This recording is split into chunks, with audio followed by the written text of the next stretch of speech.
Kemudian azas-azas Islam dalam bernegara. Yang pertama adalah azas musyawarah, ya. Al-Quran dalam surah An-Nisa ayat 59 disebutkan bahwa hai orang-orang yang beriman, taatilah Allah dan taatilah Rasulnya dan ulil amri di antara kamu. Kemudian jika kamu berlainan pendapat tentang sesuatu, kembalikanlah kepada Allah, Al-Quran dan Rasul, sunnahnya, ya. Jika kamu benar-benar beriman kepada Allah dan hari kemudian, yang demikian itu lebih utama bagimu dan lebih baik akibatnya. Itu yang pertama, ya. Kemudian di dalam surah Al-Imran ayat 159, ya, yang artinya kira-kira, maka disebabkan rahmat dari Allah lah kamu berlaku lemah lembut terhadap mereka. Sekiranya kamu bersikap keras lagi berhati kasar, tentulah mereka menjauhkan diri dari sekelilingmu.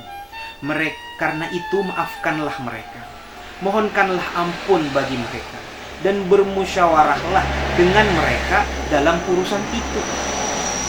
Kemudian apabila kamu telah membulatkan tekad, maka bertawakallah kepada Allah. Sesungguhnya Allah menyukai orang-orang yang bertawakal kepadanya.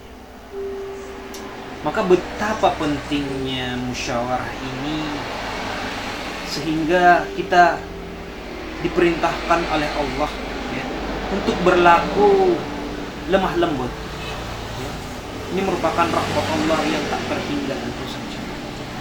Karena jikapun seandainya kita bersikap keras, lagi berhati kasar, tentulah orang-orang akan menjauhi kita. Sehingga kita perlu berlapang dada dengan memaafkan dan memohonkan ampun bagi mereka kepada Allah. Dan musyawarah merupakan satu jalan yang diperintahkan oleh Allah dalam berbagai urusan kita dengan masyarakat luas. Dan kemudian, ya, setelah mendapatkan hasil musyawarah ini, tentu saja kita harus membulatkan tekad dan bertawakal kepada Allah. Sesungguhnya Allah menyukai orang-orang yang bertawakal kepadanya. Maka sangat penting, ya, musyawarah, ya, bagi kaum muslimin tentu saja dalam memutuskan suatu perkara. Selanjutnya yang kedua adalah keadilan, ya. Dalam surah An-Nisa ayat 58 disebutkan bahwa wahai orang-orang yang beriman, jadilah kamu orang yang benar-benar penegak keadilan, menjadi saksi karena Allah, biarpun terhadap dirimu sendiri atau ibu bapak dan kaum kerabatmu. Maka di sini orang-orang beriman, ya, diperintahkan oleh Allah menjadi orang-orang yang menegakkan keadilan, ya, berbuat adil, ya, menjadi saksi, ya, penegakan keadilan tersebut. Kemudian dalam surah Asy-Syu'ara ayat 15 disebutkan bahwa Allah memerintahkan kepada Rasulullah sallallahu alaihi wasallam agar mengumandangkan, dan aku diperintahkan supaya berlaku adil di antara kamu, yakni aku telah diperintahkan untuk bertindak adil tanpa memihak. Maka bukanlah watakku untuk bersikap fanatik kepada seseorang atau lawan seseorang. Di sini kita lihat bahwa Rasulullah diperintahkan untuk bersikap adil dalam memandang suatu masalah. Diperintahkan untuk bersikap adil, ya,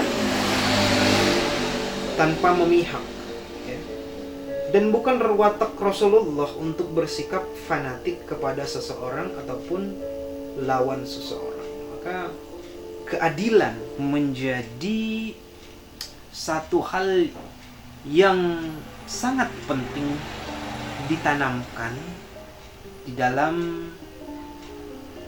jiwa ataupun karakter kepemimpinan yang akan ditempa kepada masyarakat, perorangan individu ataupun kelompok. Selanjutnya adalah persamaan. Persamaan ini terdapat dalam surah Al-Hujurat ayat 10 ya. Yang artinya kira-kira sesungguhnya orang-orang mukmin adalah bersaudara. Maka asas persaudaraan ini merupakan asas yang sangat ditekankan di dalam Islam ya. Kita melihat bagaimana sejarah dulu Rasulullah Shallallahu Alaihi Wasallam mempersaudarakan Muhajirin dan Ansar ya. Ketika peristiwa hijrah Rasulullah Shallallahu Alaihi Wasallam dari Makkah menuju Madinah. Kemudian dalam surah Al-Hujurat ayat 13 disebutkan bahwa hai sekalian manusia, sesungguhnya kami menciptakan kamu dari seorang laki-laki dan seorang perempuan dan menjadikan kamu berbangsa-bangsa dan bersuku-suku supaya kamu saling mengenal.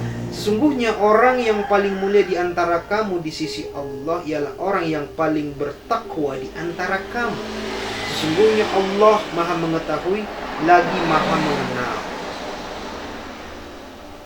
Nah, di sini kita tentu akan mengingat bagaimana sejarah manusia ya, yang seyogianya berasal dari satu nenek moyang, yakni Adam dan Hawa.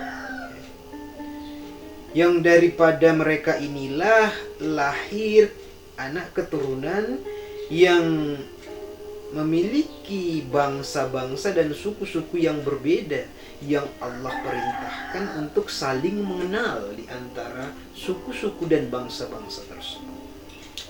Jika kita tarik lagi sejarah ke belakang, bahwa memang secara sejarah kita mengenal setelah peristiwa banjirnya Nabi Nuh, itu ada 3 anak dari Nabi Nuh, yakni Syam, Ham, dan Yafits, yang dari ketiganya inilah melahirkan suku-suku dan bangsa-bangsa yang kini ada di permukaan bumi ini ya. Ini tentu saja menjadi satu hal yang istimewa ya.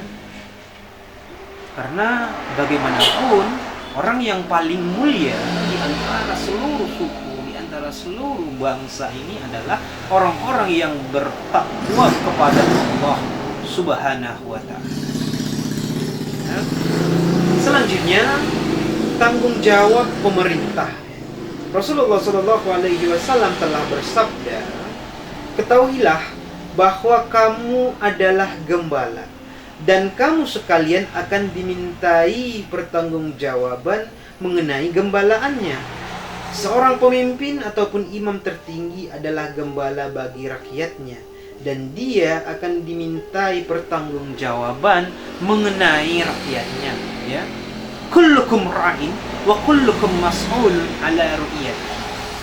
Jadi setiap kamu, setiap kita adalah pemimpin, dan setiap kita akan diminta pertanggungjawaban atas apa yang telah kita pimpin, baik diri kita sendiri yang terdiri dari organ-organ tubuh maupun keluarga kita, masyarakat kita ya. Ini tergantung kepada orangnya sesuai dengan kadar kemampuannya dan akan dimintai pertanggungjawabannya oleh Allah Subhanahu wa ta'ala. Kemudian Sayyidina Abu Bakar Siddiq radhiyallahu anhu ya, mengatakan, barang siapa menjadi pemimpin maka dia adalah orang yang paling panjang perhitungannya di hari kiamat dan paling besar azabnya.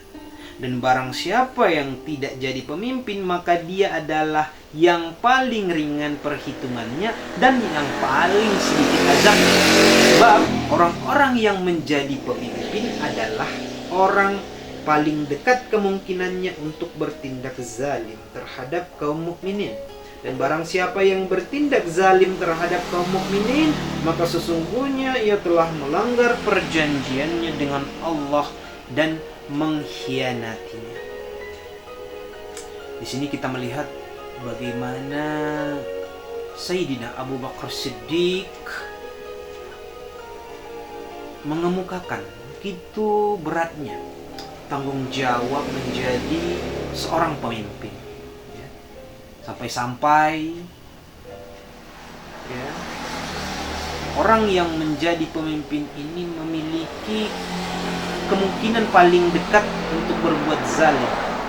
Namun, di sisi lain, ketika seorang pemimpin mampu untuk berbuat adil, maka dia akan mendapatkan tempat dan posisi yang sangat tinggi bersama Rasulullah Sallallahu Alaihi Wasallam. Tentu saja, ini lah sebenarnya yang ingin disampaikan oleh Sayyidina Abu Bakar, bahwa jadi pemimpin haruslah memiliki tanggung jawab, memiliki visi yang tidak hanya melihat kepada duniawi saja, namun juga pertanggungjawaban di akhirat kelak.